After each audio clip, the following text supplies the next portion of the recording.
All right. So today we're going to be looking at page 11 in your notes on one of the most controversial and significant events in the 20th century, and consequently in World War II. And that event or series of events is the dropping of the atomic bombs on Japan in 1945. So where does this story begin? Well, in Germany in 1938, the German scientists were starting to look at the idea of nuclear uh, powered bomb. And word kind of leaked out about their testing. And so Albert Einstein, who you see in a couple of these photos here, maybe you've heard of Albert Einstein before. Albert Einstein wrote a strongly worded letter to Franklin Roosevelt, President of the United States, and said, look, the Germans are working on this very powerful bomb. We need to figure out how to do it first, because otherwise, Hitler in possession of an atomic bomb, could there be something scarier than that? Because he was going to use it against all of his enemies. He probably would have dropped one on London. So FDR approves funding to start a project to start researching the feasibility of building such a bomb that we don't really understand. So that starts late 30s, early 1940s. And so it's called the Manhattan Project in America because it first kind of starts with Leo down there at the bottom left. I don't know how to pronounce his last name. Szilard. Sorry, he's Hungarian. And actually, that's not his real last name. His real last name was like Spitz or something like that. But they changed it in 1900 or so. Anyway, he's a Hungarian Jew, and he's working at Columbia University in New York, hence the name Manhattan Project. And eventually he'll move to Chicago, University of Chicago, metallurgical lab. And so you see the picture of him down here talking to Einstein, who is a German Jew. And another key physicist on this project who worked with Leo at the University of Chicago was Enrico Fermi. He was an Italian who left to get away from Mussolini. His wife was a Jew, and so he wanted to get out of the country because of persecution against Jews in fascist Italy. Over here we have Einstein with Robert Oppenheimer, who was another German Jew. Some people call him the father of the atomic bomb. He would lead this project from a scientific standpoint. General Leslie Groves was the American who led it from a military standpoint. And Oppenheimer ran the secret base at Los Alamos, New Mexico. So these are the men, the renowned physicists who are working on this project. And it was Fermi and Leo who first got a nuclear chain reaction to work in a hidden lab underneath a football stadium in Chicago that made us realize that this was definitely feasible. Now, Einstein was the one who told FDR we needed to do this, but he didn't really have a huge hand in the project itself. But, okay. So we start this ambitious project to try to figure out how to build this bomb. And so we start building these secret cities, basically, to produce radioactive elements that we can use in our bombs. So one of them was built in Oak Ridge, Tennessee. I think it had like 30,000 people. This quickly threw up houses, and then they built this reactor to try to produce plutonium and radioactive uranium.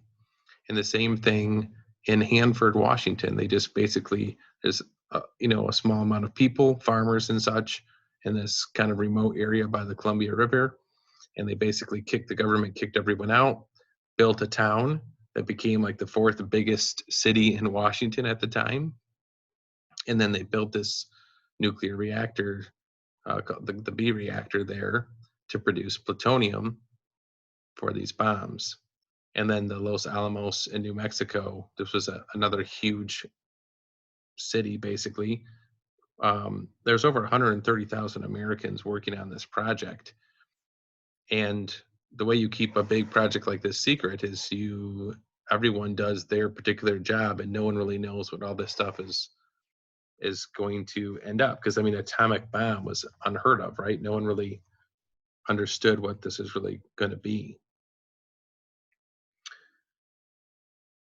So we successfully test, after like 3-4 years working on this thing, we successfully test our first atomic weapon in July 16, 1945. So this is after the end of the Battle of Okinawa, and we are preparing for a massive invasion in the southern part of mainland Japan. And we blow up a bomb, and it's more than we could have hoped for as far as its destructive power. So there's a couple pictures of it here. So this is called the Trinity test. And you can see the nuclear mushroom cloud that we detonated in New Mexico. We actually created a new, I don't know what you want to call it, material, Trinitite. So basically the heat is so intense that it turns sand into this glass-like material. And it was called Trinitite after the Trinity site. Well, at the time, Harry S. Truman, our president, because FDR had died in April, Harry S. Truman, who knew nothing about the atomic bomb until after he was sworn in, they had to quickly be brought up to speed. He's at this Potsdam Conference in Germany, and he basically gets a message that our nuclear test was good. So he tells Stalin that we've got a working, bomb, and Stalin wasn't surprised because Soviet spies had already been stealing atomic information from us, nuclear. They were stealing our secrets, and the Russians are already working on their version of an atomic bomb that they would have shortly after the end of the war. I think 1949 or something around there. Anyway, so we get a message, and so we issue a declaration to Japan, and this is part of it there in quotes. We call upon the government of Japan to proclaim now the unconditional surrender of all Japanese armed forces and to provide proper and adequate assurances of their good faith in such action. The alternative for Japan is prompt and utter destruction. And the official Japanese response, mokusatsu, I don't speak Japanese, but basically the word, it can have different meanings.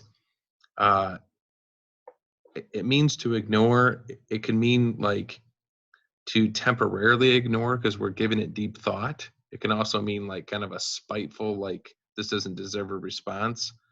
So they didn't give an official response to the Americans, and we let 11 days or so go by before we dropped the first atomic bomb.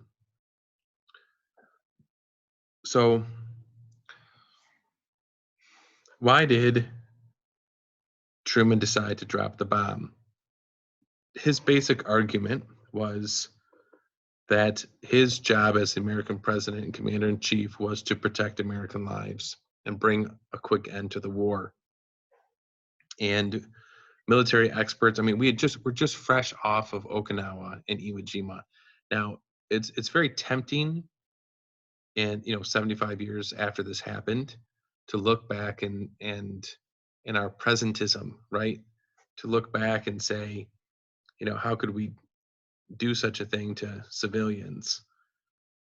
And we'll talk about that more in a minute here. But to Truman, the decision was, I don't want to say easy, but to him it was pretty black and white. We were in this terrible war with the Japanese. We've been fighting them for years, starting with them bombing Pearl Harbor, and we had just lost 12,000 Americans in Okinawa, and that was fighting over a small area with 100,000 Japanese, or about 80,000 Japanese plus 20,000 Okinawan conscripts.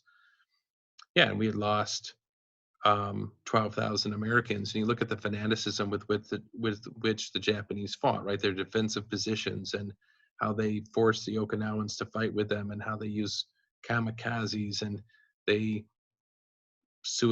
did the suicide thing with the Yamato. And to the Americans fighting the Japanese, we just couldn't imagine them surrendering anytime soon. I mean, they took Okinawan kids out of, junior high age kids, and taught them how to fight with spears. I mean, this is the Japanese way of things. They were going to fight to the death. And so to Truman, he says, we got to drop this bomb. We got to end this war. And that was the decision that was made. What were other alternatives that the United States could have tried? Well, some say we could have given the Japanese a demonstration. We could have dropped the bomb in a unpopulated area, etc. We only had 2 working bombs. We thought we could make at least another one, but it's not like we had a whole bunch of these sitting around. And so they had a conference. I mean, the Americans talked about this, and they decided that it needed to be dropped on a real target. And there were tens of thousands of Japanese troops in Hiroshima, and there was a big Mitsubishi plant in Nagasaki. So it's not like these were, just killing people. But some people say we should have done a demonstration. But then the Japanese would have been expecting something like this, and I don't know how much difference that would have made. But we had a clear advantage. We had this weapon. The Japanese didn't know what it was really like, and we wanted to use it to shock them into ending the war. And another option would have been to wait for the Russians. The Russians had promised us in the Yalta Conference in February of 1945, that they would get involved fighting the Japanese, and we could have sat on our hands and waited for the Russians to make a move to push the Japanese to end the war. Some people argue that we should have done that. And the big consequence to that was that the only reasons the Russians were going to attack the Japanese, it wasn't to help us, okay? The Russians were out for the Russians. The Russians wanted territory. And the longer we waited to end the war, the more territory the Russians were going to take. And that already led us into the Korean War. And we didn't want the Russians to claim part of Japan either, to destroy that country with communism. So there's a lot going on here. All right, so what cities were the bombs dropped on? So obviously I mentioned Hiroshima. So we dropped Little Boy, which was a uranium atom bomb. It was called I forget the term, but like a gun device. Basically, you take a slug of uranium and you shoot it through like a gun-like barrel inside of this bomb here, and into another ball of uranium to force it to split, and that splitting causes tremendous energy, which makes this huge bomb. Paul Tibbets was a pilot who flew the plane in Gay. He named after his mother, who was very supportive of his air career. He also flew many missions over Germany earlier in the war, and was trained to do this. And the quote there, you've probably read it by now, but just war is terrible. All right, and so there's again a little boy, and then the other bomb, fat boy. Here it says that the fins stabilizers were made in Detroit, Michigan, but they said that they wrote on little boy, greetings to the emperor from the men of the Indianapolis. We'll get to that in just a sec. The ship that brought the bomb pieces from California to Tinian, the island where the B-29 took off. This bomb, Fat Boy, worked in a different way. It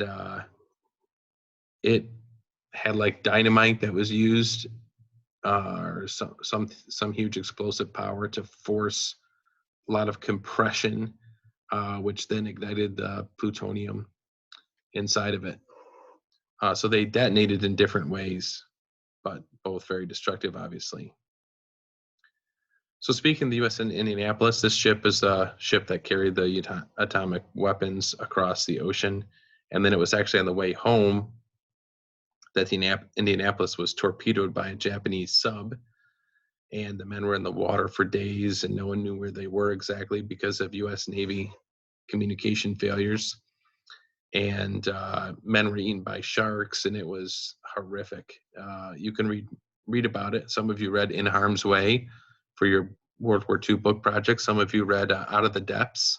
Both of those books are very good about the sinking of the Indianapolis, and just what a tragic story. And yeah, only 316 of over 1,000 men survive. So thinking about looking at, was it justified to drop the bomb? So I'm gonna make a bit of an argument there.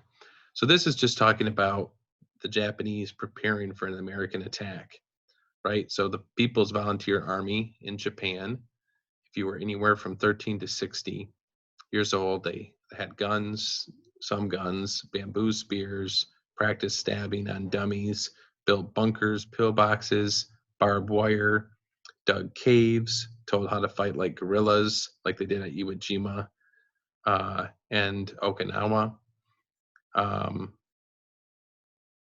Basically, you had millions of Japanese who were being mobilized, some suicide right here. They conceal themselves with food in foxholes with bombs strapped to their backs.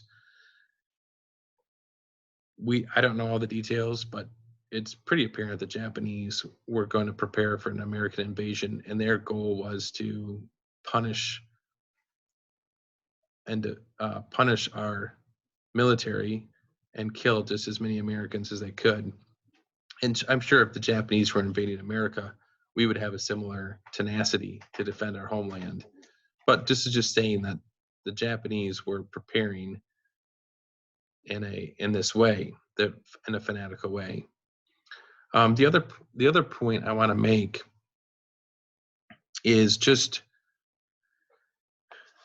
it's easy to choose my words carefully. The Japanese had committed so many brutal acts against humanity from the 1930s and up to 1945. And so the idea of dropping the bomb on them, it's not like two wrongs make a right kind of a thing, but it's like understanding the Japanese and how they fought this war. And that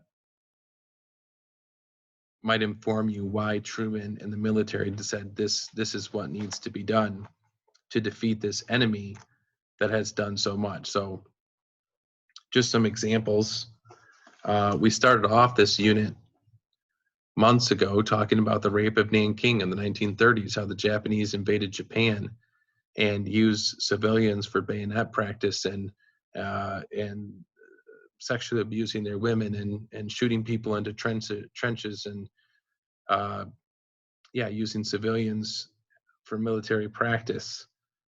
And tens of thousands of Chinese people were killed. They estimate millions of Chinese people were killed by the Japanese during their occupation during this time period. In the Philippines, we looked at the Bataan Death March. We looked, some of you read the book Tears in the Darkness about Ben Steele, who survived the Death March and just the horrors of the Japanese concentration camps. Some of you read Ghost Soldiers. In Ghost Soldiers, we all read about the Palawan massacre, where Americans, POWs, were put in a trench and doused with aviation fuel and started on fire. And how it says there that some were machine gunned and bayoneted to death. We also learned about the Battle of Manila and how the Japanese killed over 100,000 civilians instead of just relinquishing the city to the Americans. This picture on the bottom right is from Wake Island, where when the Japanese took over Wake Island, they had about 98 to be specific, American POWs they used for a labor force, and then they decided to execute them and bury them in a mass grave. And one American POW escaped temporarily and wrote on this rock, or carved into this rock, 98 U.S. POWs, May 10, 1943. That's where the mass grave was. He was subsequently recaptured by the Japanese and executed, but because of that, we were able to find these prisoners that the Japanese executed. And when we looked at the Battle of Saipan, we saw the Japanese convincing of the civilians, right? The emperor himself convincing the civilians that the Americans were going to do terrible things to them. So they committed suicide, ritualistic suicide, where they jumped off cliffs and they blew themselves up with grenades and they drowned themselves and their children, and they murdered their children and their bodies were floating in the water in this Gyokusai. Just misery that the Japanese perpetrated against the people of, their own people, but people of Saipan. We looked at Okinawa and how the civilians were used as human shields, how they were conscripted, girls to be nurses and young men to fight, whether they wanted to or not, how they were told to commit suicide, just like the people on Saipan in caves. We know that there were mass suicides on Okinawa. And we looked at how the Japanese used thousands of kamikazes and Oka to blow up American ships. Just this fanatical, suicidal fighting the Japanese were engaged in. Maybe you know about the story about George H.W. Bush, the president in the early 90s. He was a pilot in World War II. He was shot down by Chichijima, which is near Iwo Jima, and he was the only survivor. Others who were shot down were captured by the Japanese, and there's strong evidence to suggest that they cannibalized our men after they killed them. And you can read about that in the book Flyboys. Bush himself, being the survivor, always was a huge thing for him to remember to have gone through. He was saved in the water. He was shot down and rescued by a sub. Some of you read Unbroken, and you read about the bird and the tortures of Louis Zamperini and just how terrible that was. This picture over here on the left, Alexandra Hospital in Singapore. After the Japanese defeated the British, they attacked, in the process, they attacked this hospital and just killed everybody in the hospital in that massacre. In Thailand, the Japanese forced POWs to make what was called the Death Railway, where they used all kinds of torture. This boat, the USS Houston, American vessel that was sunk in the early part of the war, although many people survived the sinking by the Japanese, most of the men were taken as prisoners of war in Indochina and Southeast Asia, and they were forced to work on the railroad and other things. And yeah, only 291 made it back to America. The whole thing was hush hush because no one wanted. Pearl Harbor had just happened, and people didn't want to know about, or the government didn't want people to know about our ships that were being sunk by the Japanese, because this had been FDR's flagship. But their stories, the American survivors who made it back, talked about how the Japanese would do all kinds of cruel things, beat people to death, force people out in the hot sun for long periods of time, put water hoses in people's mouths to fill up their stomach full of water, and then beat them until their stomach exploded, use bamboo to torture. Some say they would tie people down above fast-growing bamboo shoots that would actually grow through a person as a form of torture. Don't know if that's actually true. It could be. We know bamboo can do that. We know they buried men up to their head and doused them with sugary syrup so the bugs would eat them. We know they bayoneted people, beat them to death, cut them with swords. Why am I saying all this? Well, I'm just trying to lay that out, right? Like, this was in Americans, the military. We knew all these things had happened. Our men had suffered and died through all these occasions.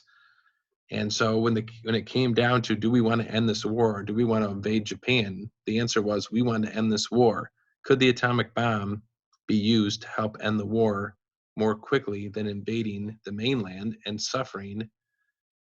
They were estimating 1 million casualties if we invaded the mainland. It took us months to take Okinawa, just this little island. It took us over a month to take Iwo Jima, which was an even smaller island. We had no idea how long it would take to take Japan itself. So we dropped the bomb. And you can decide for yourself if that was justified to do that. So here's some of the aftermath. Yeah, we leveled Hiroshima, and then 3 days later, Nagasaki.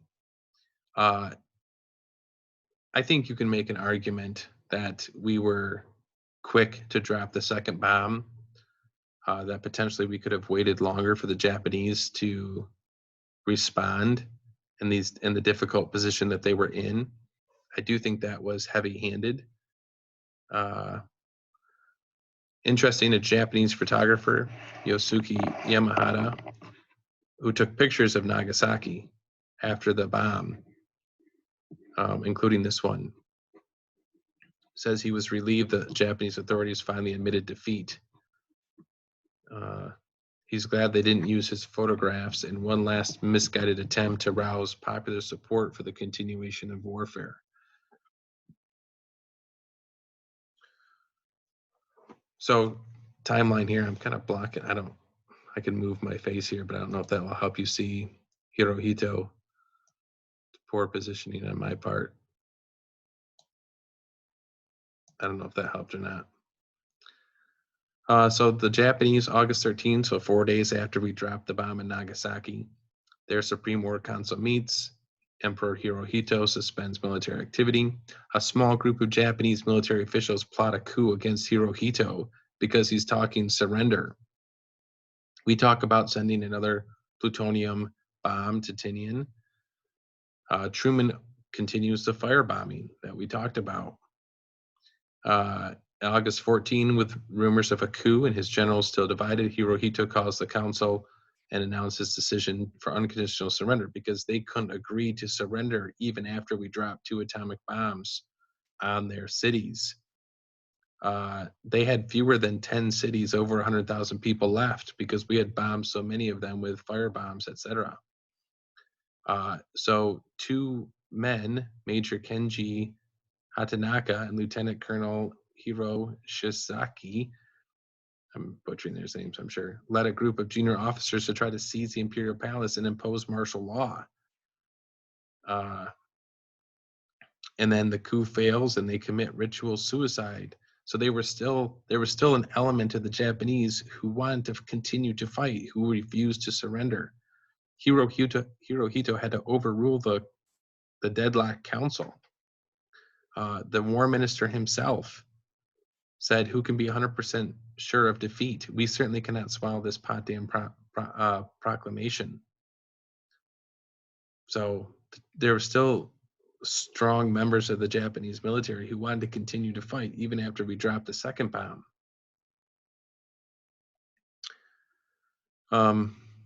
So the other part that ended the war, certainly that played a role, was the Soviet Union.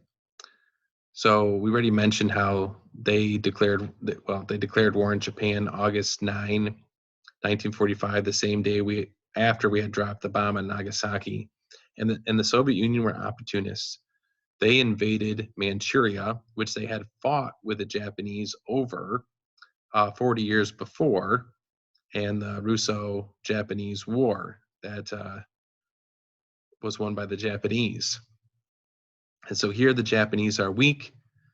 There's not very good maps of this, but basically the USSR had been planning for months to invade Manchuria to take it back from the Japanese. So here's Japan, mainland Japan right here. There you see Nagasaki and Hiroshima. And the Soviet Union invades after August 9. And the reason they're doing it, like I said, it wasn't to help us win the war. The reason they're doing it is to take territory because they're opportunists and they wanted Manchuria for decades. And they were embarrassed by the Japanese 40 years before. And so they would take Manchuria and they would move all the way into Korea, which is why Korea would be divided. And then in 1950, the Korean War would start because the North Korea was communist because the Russians got in there at the tail end of World War II. And we didn't want the Russians in Japan because we didn't want them to claim part of Japan if they helped us defeat Japan. So we used the bomb, certainly, I think, in part, to end the war before the Russians could take more territory. Because in the next 5 years, both China and Korea, North Korea, would fall into communism, and we would fight another war from 50 to 53 over Korea. So the Japanese actually, remember, trusted the Russians quite a bit in the Battle of Saipan. I believe the Japanese diplomats got information from the Russians saying that we were going to attack there. So they were kind of planning to be ready for us. And then the Japanese actually went to the Russians to try to negotiate peace with us after the bombing of Hiroshima. But the Russians had already made up their mind that they were going to invade and take land. So they basically didn't answer the Japanese. And once the Russians declared war, they had a 5-year non-aggression pact with the Japanese, actually, that they were violating by this invasion. And so the Japanese and the Russians were not allies, but they weren't fighting, that's for sure. And so when the Russians invaded, that also propelled the Japanese to surrender, which is why I say you can argue against the dropping of the Nagasaki bomb by saying we should have waited longer for the Japanese to surrender after both the Hiroshima bomb and the Russian invasion. But I strongly believe that the decision to drop the bomb was based on all those different incidences I mentioned about the Japanese brutality, coupled with our desire to end the war as quickly as possible, to save as many American lives as possible, and to keep the Russians from spreading and communism over more of Asia, which long term. So you think of, we killed a couple 100,000 people with the bombs, and there's no way to mitigate that or make that sound less than terrible. It killed women and children and old people, and it was horrific. And if you look at survivors who talk about the unspeakable terror or what it was like in the nuclear fallout, it's unimaginable. I'm not saying that the bomb was the morally correct. I'm saying I understand, though, why we dropped it to end the war.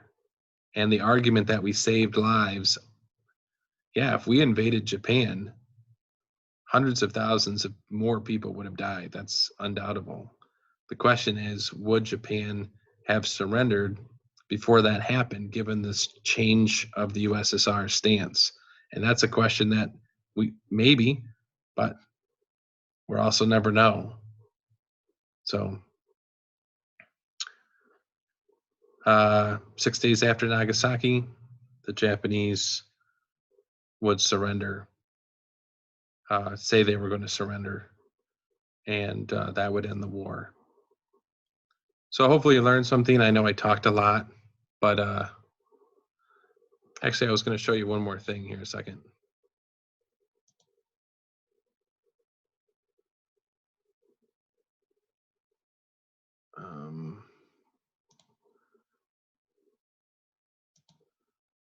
So what I wanted to show you, not that. This is actually the speech that Emperor Hirohito gave. It's called the Jewel Voice broadcast, because this was the first time the emperor had addressed the people by radio, and some people had never heard him speak before. And so here's what he says: "To our good loyal subjects, after pondering deeply the general trends of the world and actual conditions obtaining to our emperor today, we have decided to effect a settlement of the present situation by resorting to an extraordinary measure. We have ordered our government to communicate to the governments of the United States, etc., to accept the provisions of their joint declaration." That's the Potsdam Declaration. "To strive for the common prosperity and happiness of all nations, as well as the security and well-being of our subjects, is a solemn obligation which has been handed down by our imperial ancestors," etc. It says, indeed, look at this part. "Indeed, we declared war on America and Britain out of our sincere desire to ensure Japan's self-preservation and the stabilization of East Asia, it being far from our thought either to infringe upon the sovereignty of other nations or to embark upon territorial aggrandizement or the growing of territory." What a ridiculous position.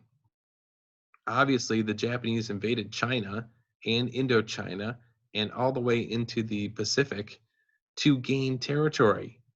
And so it wasn't, they felt that they had a right to be imperialistic like Britain and America. And I get that argument.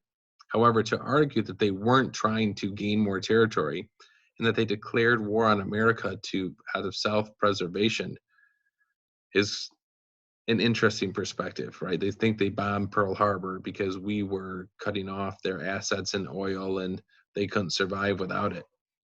And they couldn't survive as a country, a growing country, unless they took territory. It's just, that's a tough pill to swallow from an American perspective. And then it just goes on to say that despite the best efforts and devoted service, the war situation has developed not necessarily to Japan's advantage. My goodness, they've been decimated, right? The Americans have destroyed their Navy and their Air Force, and there's hardly anything left. And he's saying the war has not developed necessarily to the Japanese advantage. The general trends of the world have turned against her interest.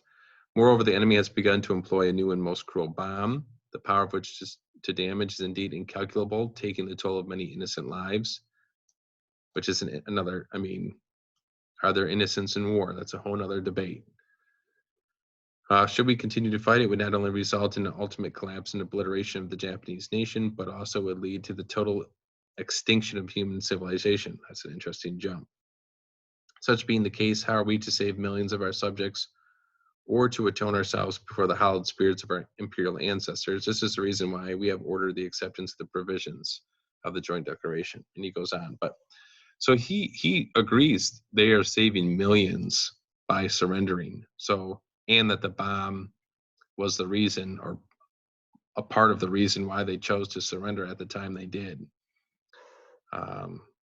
Yeah, so just in closing, I mean, I just can't imagine being in Truman's position to make a decision to drop a bomb, to intentionally kill Japanese civilians.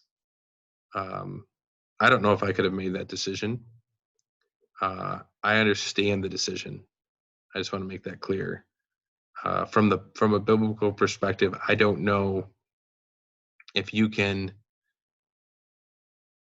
say that it was, yeah, it's so hard, right? I don't want to sit here and put in stone that it was 100% wrong to drop the bomb and kill women and children. It's just hard for me to, if I was in that position after all the studying I've done on war, I would have looked for a different alternative. I don't know if there was one. I wasn't there. I didn't have to make that decision.